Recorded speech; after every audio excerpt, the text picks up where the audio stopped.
Okay, for section 1.6, we're going to be talking about transformations of graphs. And this is probably one of the most important geometric sections that we're going to look at. Okay, recognizing when we have an equation, okay, what the parts of that equation do to the original graph.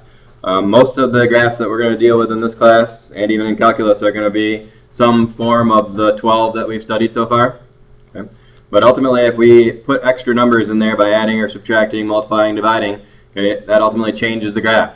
Okay? It's going to make it move up, down, left, right. It's going to make it stretch, shrink, etc.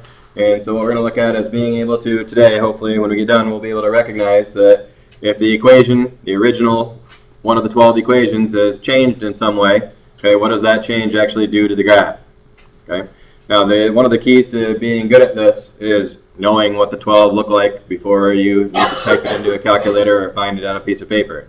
Okay, if you know, if I told you to draw y equals radical x, okay, and you can't draw that, okay, very quickly, okay, this is going to be troublesome. Okay, so that's why I said at the beginning when we learned the 12, okay, you need to know, as soon as you see that equation, you need to know the general shape of that equation and what it looks like and its properties. Okay, so hopefully if you don't know that yet, okay, as we do this, we'll get better at it. So what it boils down to is when we talk about transformations, there's going to be two different types of transformations. The first one is what we call rigid, okay, and this is going to be where the graph's size and shape stay the same, but we have a horizontal translation, a vertical translation, or some kind of reflection, or a combination of some of those. So bottom line, if it's a rigid transformation, what means we're just going to either be moving it, okay, or we're going to be reflecting it over one of the axes. Okay. A non-rigid transformation is when we have a change in shape or size. Okay, so if we have a stretch or a shrink, okay, those are going to be called non-rigid transformations. Okay.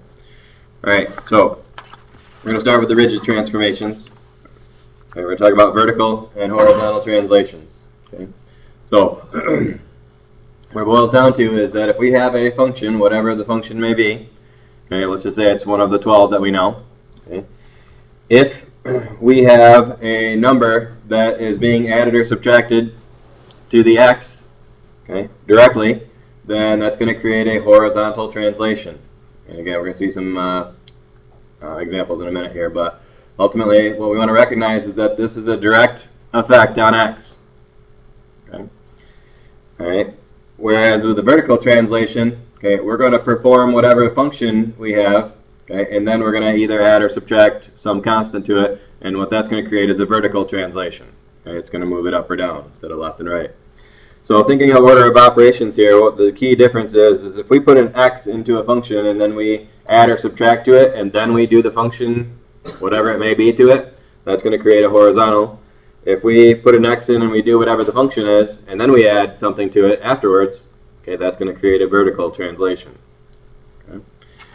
All right, so let's take a look at an example here. It says describe how you can graph f of x equals absolute value of x, how the graph can be transformed to the graph of absolute value of x minus 4. So if I were to draw that absolute value of x function, and again I'm just going to do a rough sketch here. It's not too bad for a crappy artist. Okay. So ultimately the question is, with that original graph, one of our 12, okay, what's going to happen if we graph y equals that minus 4? So once again, your key issue you need to ask is that minus 4, is that a direct effect on x? Or would we get an answer here and then subtract 4 last?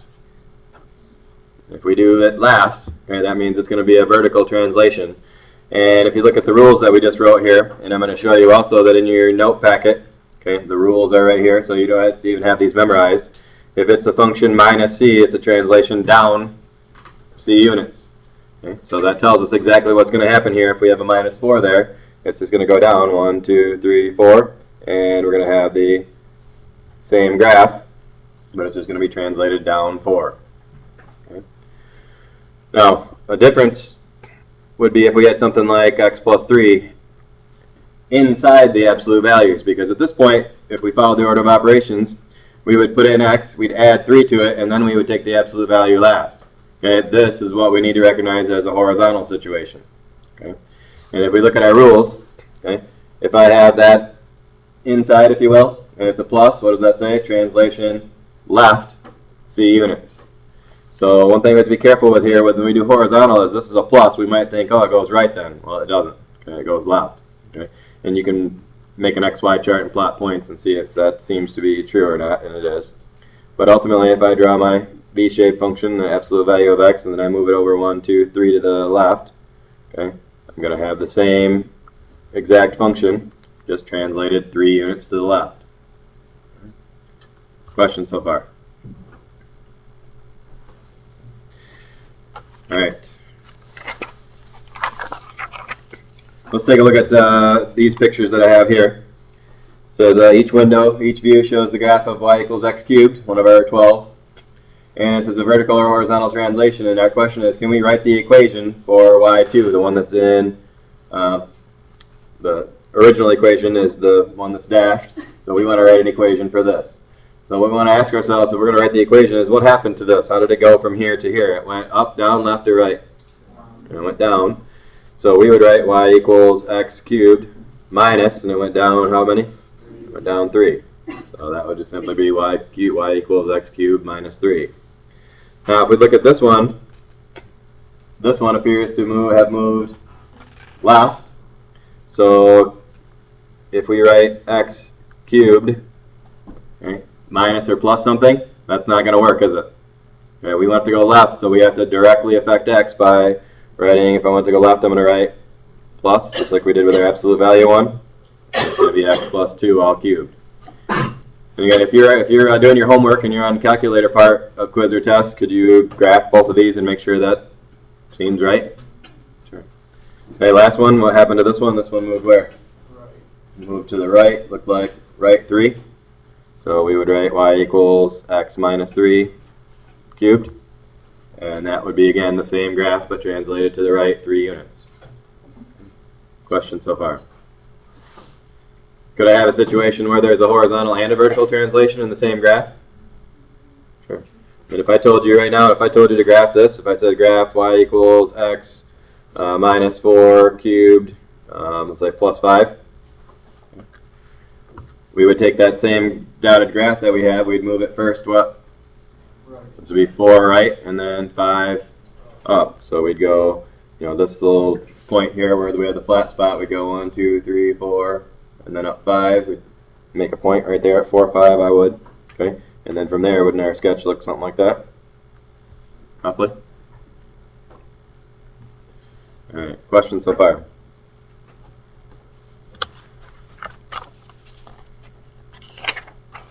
Okay. All right, the other rigid transformation is what we call a reflection. And what it boils down to is to create a reflection of the graph. Okay? And there's 2 types of reflections. We can either reflect it over the y-axis or we can reflect it over the x-axis. Okay? And what it boils down to is that the rule is going to be as follows. If we were to put a negative sign out in front of the function, okay, that's going to create a reflection over the x-axis. Okay? So keep in mind it directly affects the y-coordinates, okay, which means it's going to change positive y-coordinates to negative y-coordinates, etc. That's why it creates a flip over the x-axis. If we directly affect the x-coordinates, okay, then whatever x-coordinates we had over here are going to go where? They're going to go over here on this side. They're going to switch sides, essentially. So if we have f of negative x, that's going to create a flip over the y-axis. Okay, so let's see. All right, show that one. Look at an example here. So if I have, let's say, y equals, let's do our e to the x function. If I do e to the x, okay, and I tell you that I want you to graph that e to the x function, okay, and I want to graph instead, I want to go negative e to the x. Okay. So the question is this directly affecting the function, or is it directly affecting the x? And when I say the function, I'm talking about the y-coordinates. We would get an answer for this with a normal x, right? And then we would change it to negative, so that would directly affect the y-coordinates. So therefore, the graph of that should look like this, shouldn't it? Okay. And again, could we verify that with calculator? Whereas if we graphed y equals e to the negative x, okay, that's going to create a reflection over the y-axis. Okay? So that graph should look something like this then, shouldn't it? Okay. Because that would be the reflection over the y-axis. And if you remember from algebra and algebra 2, if I have e to the negative x, that's a decay function. And notice what the graph is. That's a decay graph, isn't it? Okay. Questions so far? All right. One thing I want to look at too, just there's a property in your book that I want to mention something about. If we had something like, let's say y equals x squared minus 4, okay, and we graph that, it would be the parabola, 1 to the 12, but translated down 4 as we just learned. Okay. If I'm going to graph y equals absolute value of x squared minus 4, if I combine that with if I compose that, basically if I put this into the absolute value function, okay, think about what would that do to the graph.